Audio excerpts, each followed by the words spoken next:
Hello, today I'll be doing a deep dive into Crimzon Clover's boost modes, so arcade boost and range boost. I'll be going over the game mechanics, how to play the mode, mechanics specific to boost mode, and manipulating the boost timer and how that factors into rank, along with some tips and tricks on how you can more easily clear the boost modes, as they can be a little more challenging in some respects to the other modes of the game. So without further ado, let's dive in. So let's go over how to play the game and the different ship types. This information will overlap with the arcade original guide that I posted earlier, so feel free to skip along to the next section if you're already familiar with how to play and how to do the basics and what each ship type does. Crimzon Clover is a 3-button game. The first button is your shot button. Holding this button produces a rapid shot that you can tap to control your shots as well. The second button is the lock button. Hold this button to lock on to several targets within a certain radius of your ship, and then release the button to fire projectiles at those targets. The third button is the brake button. Press this button to either bomb if you have enough energy, or in a range boost mode, you can use this to select your ship upgrades and enter brake mode. Let's go over the ship types. The first ship type is Type 1. This is a slow ship with a wide, weak shot. It has a fast lock-on targeting speed, and it does great lock-on damage. In a range boost, when you max out the options upgrade, this lets you select the homing options, which makes each option home in and point blank targets on the screen. Type 2 is the next ship. This is a medium speed ship with medium damage. It has options that trail the ship, and you can lock them in place by pressing the lock button. It has a medium lock-on targeting speed, medium lock-on damage, so not great but not bad either. And then in a range boost, when you max out the options upgrade, this lets you select the search option, which puts the options in a V formation where they rotate automatically to fire on enemies. The next ship type is Type 3. This is a fast ship with a high damaging narrow shot. It has a slow lock-on targeting speed, medium lock-on damage. The options are in front of the ship, and then when you press the lock button, it narrows them in even more. In a range boost, maxing out the options upgrade lets you also select the search option. This search option is different from Type 2, where it clusters the options into 2 triplets, with each triplet moving freely around the ship to target enemies. Then when you press the lock button, it brings all of those options together to fire on the same enemy, and so they'll all move in tandem, but they fire on the same enemy. The last ship type is Type Z. This is a really fast ship with a very high damaging, very wide shot. It has a fast lock-on targeting speed and high lock-on damage. However, it is not available to be selected in a range boost, so you can only use this in arcade boost. Now that we know the different ship types and how to play, let's go over the UI and the game mechanics related to boost mode. And I'll start with arcade boost, and then we'll go over to a range boost next. First, you see on the screen is the score, where the green numbers represent hundreds of millions or billions. Next are the stars collected and the number of stars needed for the next life. You receive a life at 100,000, 250,000, 450,000, and 700,000 stars. Next is your break rate. This is a multiplier applied to all enemies and destructible parts destroyed. In arcade boost, the break rate starts at 1.0 and maxes out at 16.0. And then when you enter break mode, the break rate automatically jumps to 8.0. Next is a break gauge. This fills up with energy as you collect stars and destroy enemies. Once the break gauge is full, you automatically enter break mode. Next is the bomb line. This indicates the required energy you need to bomb. The line moves further up the break gauge every time you bomb, and moves down slightly as you collect stars. Below the break gauge is the multiplier and multiplier timer. The green number is the multiplier, which activates when you destroy an enemy with a lock-on shot. The max multiplier is 9.6 outside of break mode and 12.8 when you're in break mode. In a range boost, you can achieve up to a 25.6 multiplier. And below the green number is the multiplier timer, which shows the amount of time in frames that the multiplier is active. Next, on the left here is the boost timer. This is a rendering of your ship with a timer that appears whenever you enter break mode. It fills up completely every 30 seconds, which gives you bonus points, and it also fills up when you destroy destructible parts. There's a lot more that goes into the boost timer that I'll get into shortly, but that's kind of the gist of it.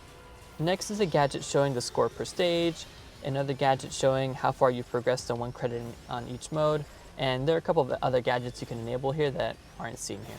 So next up, I'll talk about the arrange boost mechanics. Similar to the arcade boost UI and game mechanics with a few key additions. The first addition being the large star medallion count and the number of large medallions needed for the next life. Next is the rank meter. It starts at low and shifts to high when the meter is maxed. High rank is what I call arcade light, but it's not the only source of rank in this mode. So arcade light gets a few arcade style patterns, but not as hard as arcade. Next is the upgrade bar, which lets you select upgrades to enhance your ship. When the upgrade bar fills up, the bar is reset and all bullets on screen are canceled into star items. And I'll go over briefly what each upgrade does here. So you have your speed upgrade, which increases the speed of your ship. You have the lock plus upgrade, which increases the number of targets you can lock onto. This in turn increases your max possible multiplier. When you max out this upgrade, you can select the frontal lock, which creates a reticle in front of your ship that allows you to quickly fire full lock-on shots. Next up is the option plus upgrade, which increases the number of options you have, which in turn increases your firepower. And when you max this out, you can select an alternative formation, which is the homing for type 1 or the search for types 2 and 3. The brake mode allows you to enter brake mode, which unlocks the boost timer and even more firepower. And then lastly, the shield creates the shield around your ship that allows you to take a hit without losing a life. When you get hit, it triggers a bomb and ends brake mode if you are in brake mode.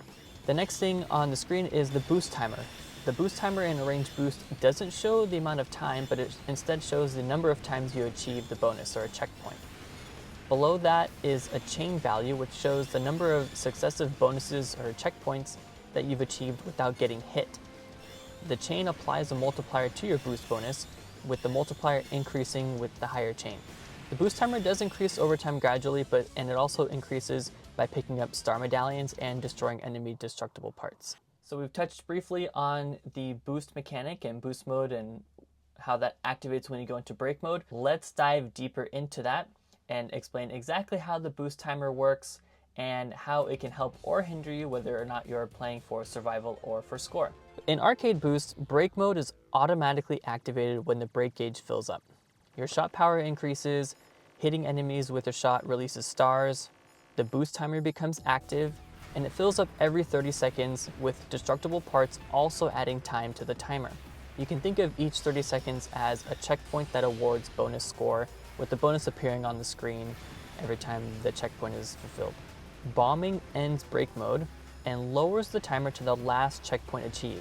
So the last 30 seconds, you can round down to the last 30 seconds, and that's where the timer will go when you bomb.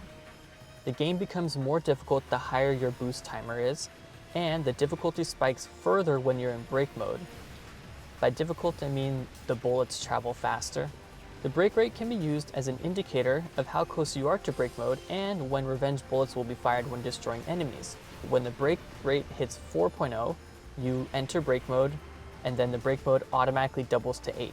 When the brake rate hits 9.0, enemies will start to fire revenge bullets when they're destroyed unless you point blank them. So point blanking enemies prevents revenge bullets from being fired. When the brake rate hits 16.0, larger enemies will then fire revenge patterns when they're destroyed, unless you point blank them. The brake rate is then capped at 16.0, so it won't go higher than that. You can exit brake mode by bombing or getting hit, which eases the difficulty a little bit until you enter brake mode again. In Arrange Boost, the brake rate functions similar to Arcade Boost. However, the boost timer is replaced with a meter that fills as you progress through a stage, destroy enemies, and pick up large star medallions. The bonus number indicates the number of checkpoints that you've gotten, and the chain number indicates the number of successive checkpoints acquired in a row. So is there rank in boost mode? The answer is definitely yes. In both Arcade Boost and Arrange Boost, you need to be able to control the rank effectively if you want to clear the game and if you want to score the game very well. Rank influences the bullet speed and the number of revenge bullets fired after you destroy an enemy. There are 4 sources of rank increase in this mode. The first being the star count. The greater your star count, the higher the rank. Although this doesn't contribute too much to the rank increase, although it does have an effect if you're approaching 600k, 700k stars. The second source of rank is the amount of energy in your break gauge. More energy means faster bullet speeds, and you can also see this quantified by looking at the break rate, as the break rate also tells you when you can expect revenge bullets and revenge patterns. The third source of rank increase is the bomb line. The farther along the break gauge the bomb line is, the faster the bullet speed is, and this applies to arcade boost only, but yes, that is right. If you bomb too much, the game becomes harder, so bombing too much punishes you in the long run. The last source of rank increase is going into break mode. The bullet speeds become faster, with later stages having faster bullet speeds than previous stages when you're in break mode. In general, for the game, going into break mode increases aerial enemy rank, so aerial enemies proportionately will be more aggressive compared to grounded enemies.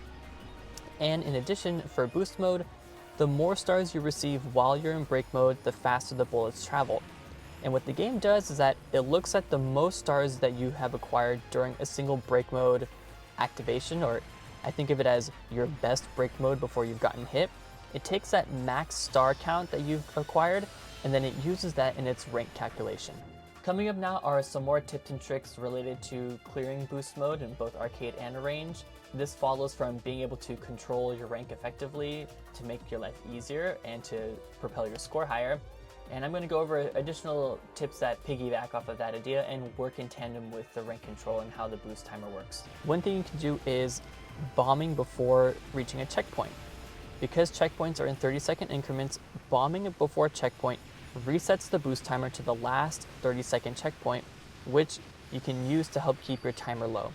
While it increases the bomb line, the rank increase from the bomb line going up is offset by you exiting break mode and lowering your energy in the break gauge.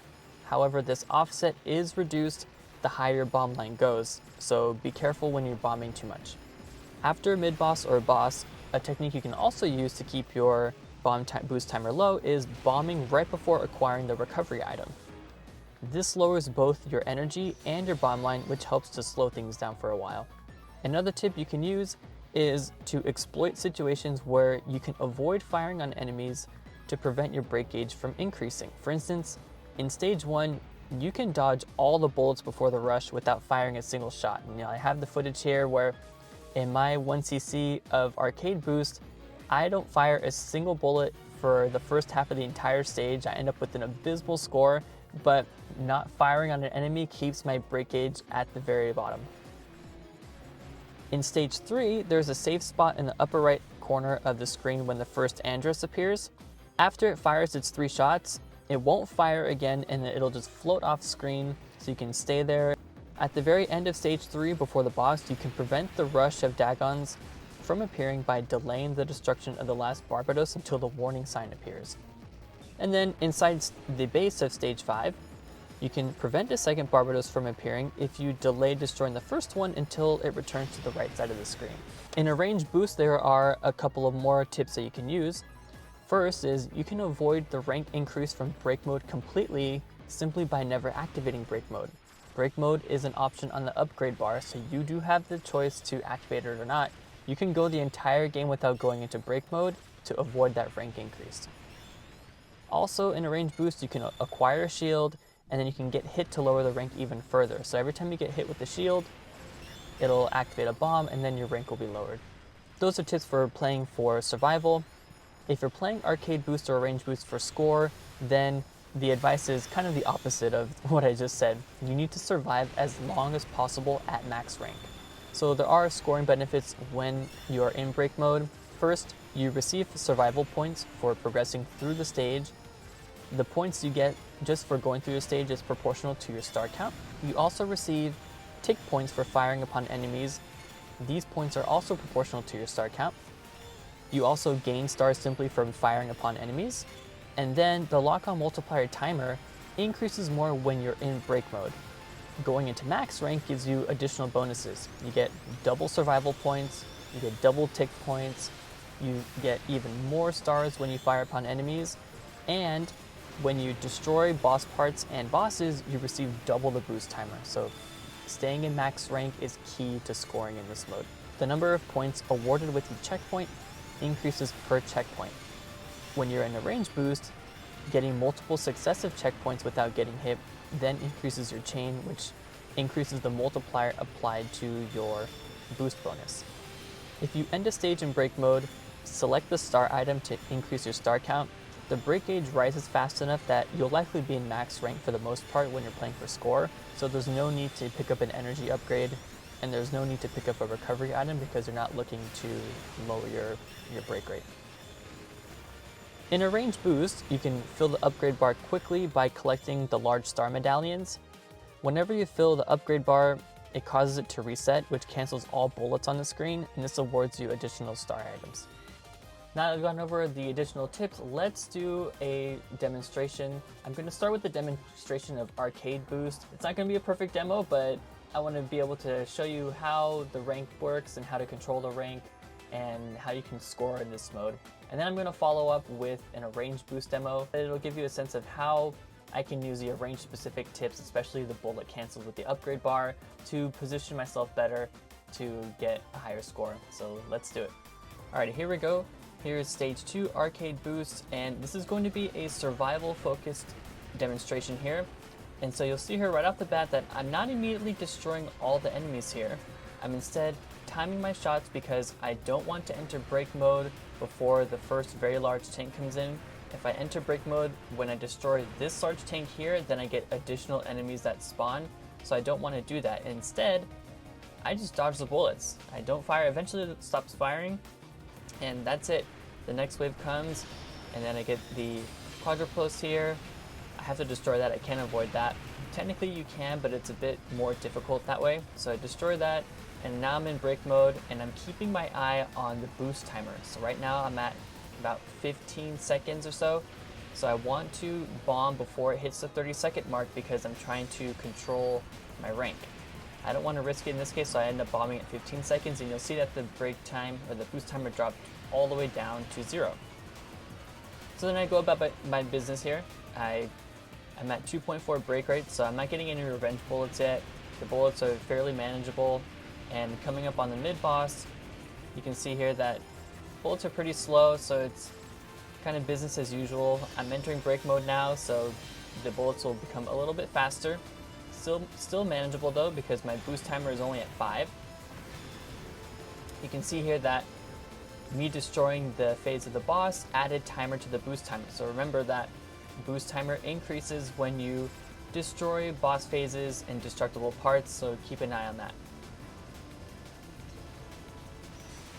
I bomb to destroy the boss here because I don't want to deal with the revenge bullets from the oncoming rush here. So destroying these enemies here when I'm not in break mode, I don't have to worry about any revenge bullets because it gets a little tricky here to dodge all the revenge bullets on screen.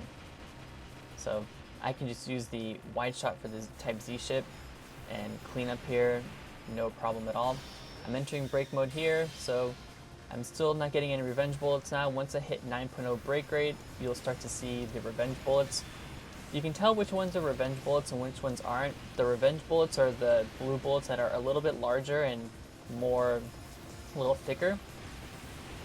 And over time, as my rank increases, the bullets will become a little bit faster, but right now I'm keeping an eye on my boost timer. I don't want it to hit that 30-second checkpoint, so I bomb, easing the game difficulty up a bit, and the bullets are slowing back down, so now I can just strafe back and forth and clean up.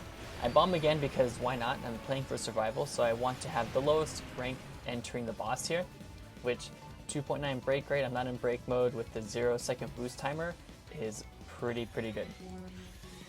And so entering the boss, I'm going to show the boss here because bosses are tricky in that you don't want to bomb all the way through the boss, especially in the earlier stages. The recovery items that you get from the item wheels in the earlier stages don't fully recover your bomb line. And so for the earlier bosses, you do have to spend a little bit of time in break mode. And with Type Z especially, the firepower you get when Type Z is in break mode is really good. And you can see I'm just melting this boss here. And for the stage 2 boss in particular, I don't need to destroy any boss parts. I don't want any break timer. For every part that I destroy there, it adds to my break timer, and destroying this boss phase adds 15 seconds. So if I had used my lock-on shot to destroy a few boss parts, I might have gotten to that checkpoint, which I don't want to use. Of course, this little spread is harder to dodge when there are a lot of those parts available there, but for the most part, I'm just sticking to using my focus shot. I'm not even firing any lock-on shots, and I'm at a 25-second boost timer, so I want to avoid getting the checkpoint there, so I bomb to destroy the phase to bring the timer back to 0. So now I want to destroy the boss, so I'm using some lock-on shots because the final attack of this boss is a little bit tricky when there are a lot of those destructible parts alive. It floods the screen in those red vertical bullets that you're going to see right now. So I want to try to minimize the amount of those, because if there are too many, then I might take a hit. So in that case, I have to. I got the checkpoint here because I need to make that phase a little bit easier by destroying a few parts of that boss there. But I'll take it. A 30-second checkpoint going into stage 3 is pretty good. So starting in stage 4, I'm going to get a large lock on here to try to pick these enemies off. I have the Type 1 ship, which is very, very powerful, especially when I'm upgraded with the homing option. And so I'm creeping along the bottom here, and I'm trying to take advantage of the upgrade bar, because with the full upgrade bar, I get the bullet cancel. I almost get the bullet cancel, but I end up getting walled off, so I lose my shield, which is fine. And then here, the most important part of a range boost, of course, is increasing your bonus and increasing your chain. But a huge source of points are these star medallions that get dropped, especially by these ships here. So I'm making it a point to really, really collect all the star medallions that I can as possible. And creeping along, and these revenge bullets can get a little tricky, so I'm trying to get a bullet cancel there, but I don't get it in time again, so I lose my shield.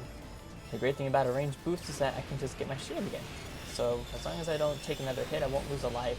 I can take as many hits with my shield as possible.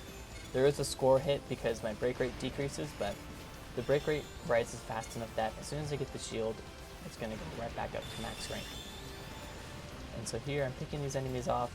I'm going to approach the stage 4 mid boss soon, and here's an advantage of Type 1 homing options, where the options are point blanking the boss and giving me tick points, so I can hang out on the bottom corner there and just hang out and do a lock-on shot and time the shots appropriately.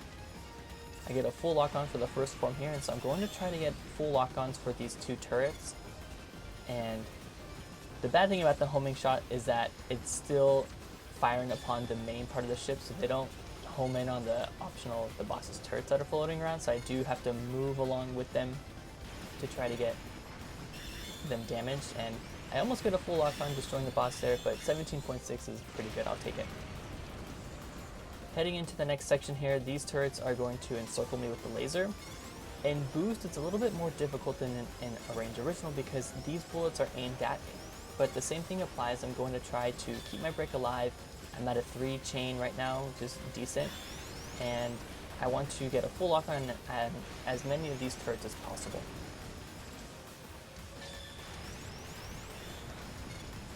So I'm just hanging out in there, and the bullets tend to stack. They start stacking as you destroy more turrets, so it gets a little tricky and be careful as you're navigating this area.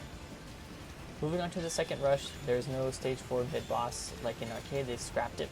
So I'm heading into the next rush, trying to make sure that I don't collide with these flying little urchins, as I like to call them. Having my homing shot is very helpful here, and you can see all those revenge bullets got cancelled when my upgrade bar reset, which is very nice. The bullets are getting a little bit fast now because I'm at a 7 chain, so I get tagged. I got caught looking at my upgrade bar on my ship because I want to have the frontal lock on to prepare for the boss. And another thing I'm preparing for the boss is I need to change my option formation from homing to the regular formation. And I'm looking to do that here, and I managed to change it, and so I'm creeping along, and because I used my upgrade to change my formation, I couldn't cancel those bullets, so I get tagged here, but I have the configuration that I want, and so I can show you how to score the stage 4 boss. So first off, I want to destroy this leftmost turret here with the full multiplier, and once I do that, then I can take advantage of the wide shot here. I go into break mode to strafe back and forth and destroy those missiles that the boss throws out at me as I pass underneath. And you can see my multiplier timer increasing as I just pick off those missiles that keep spawning. And what I don't want to do, and I fail at, is I don't want to destroy any of those middle pods twice. So I destroy the left pod once, and I want to avoid destroying it again because then it sends out this really nasty blue circular pattern that travels very quickly when I'm in break mode. So I end up destroying it there, and you're going to see that I'm going to get tagged because those bullets travel very fast and it's hard to react to them. So I destroy the first form and I have my frontal lock on. I'm going to go into break mode, but here's how you can milk this boss with the frontal lock on. It's very easy, where you do a full lock on and straight to the other side, do a full lock on again, and you keep going back and forth. It's a little bit different in a range compared to arcade. In arcade, you can hang out on one side and the turrets will continuously respawn. Here in a range, the turrets won't respawn until both turrets are destroyed. So I have to go back and forth. And I'm doing something extra here where I very slightly delay releasing my lock button because I want a little bit of those blue nasty rings of bullets to fire at me, because then I get an additional bullet cancel. So I'm trying to squeeze out as many points as possible here, and that's how to do it. It's a little bit more risky because more bullets are flooding the screen. So when you're starting off trying to milk this boss, as soon as you get a full lock on, release the lock button and fire, and the odds are that you won't really get too many of those blue bullets that are firing at you from the turret that you destroyed. So just going back and forth here, it's all about practicing the rhythm. Once you get the rhythm down, then it becomes second nature. So the third form here, scoring the third form involves destroying these 4 cannons. It's very risky, especially with the mines and the lasers that come out, and in the middle of my run I didn't want to risk it, so I opt to just destroy the third form as fast as possible here. So if I happen to destroy a cannon, that's great, but if not, I just wanted to destroy the boss with my homing shot. And be sure to pick up those big star medallions, because those are very important for scoring. So I ended up getting 3.4 billion on this stage, which I was pretty happy with. No lives lost, so the no life bonus is always good to have. And yeah, that's how, in essence, a range boost scoring works. If you found this guide helpful, I'd appreciate it if you subscribed and dropped a like. I'm going to be coming out with additional Crimzon Clover guides coming up soon, so stay tuned for that. In the meantime, I'll see you on the next video. Take care.